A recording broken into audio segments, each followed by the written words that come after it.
Préparez plus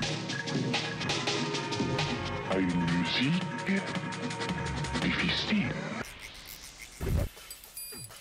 Paris libéré. Dès lors que cette majorité siégera à l'Assemblée nationale, nous aurons tous les moyens de conduire votre question. du renouveau. Et merci surtout de saluer le travail de la presse sur l'affaire Cahuzac et notamment du journaliste qui a engagé ses travaux parce que c'est le même journaliste qu'il y a de cela quelques années enquêtait sur un certain nombre d'affaires et à l'époque vous le qualifiez de représentant de la presse fascisante.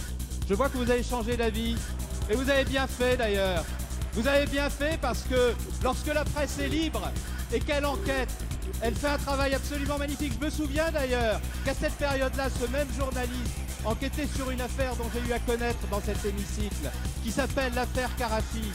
Et au moment où il enquêtait sur l'affaire Karachi, monsieur Ollier, et qu'à cette époque-là, les parties civiles, qui pour un certain nombre d'entre elles étaient des ayants droit de salariés disparus, qui cherchaient à savoir la vérité, eh bien à cette époque-là, monsieur Ollier, le parquet faisait systématiquement appel des ordonnances prises par les juges qui se proposaient d'enquêter. Et je me souviens, monsieur Ollier, vous qui êtes si soucieux de vérité, que lorsque j'ai souhaité, comme parlementaire, dans cet hémicycle, faire toute la lumière sur l'affaire Karachi, eh bien à ce moment-là, vous avez interdit la création d'une commission d'enquête parlementaire sous prétexte qu'une information judiciaire était en cours.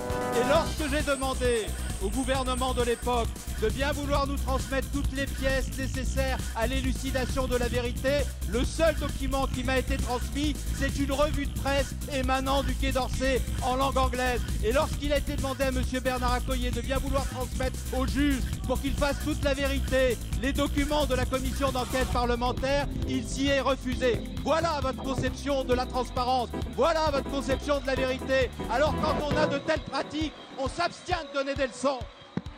Merci. Bien.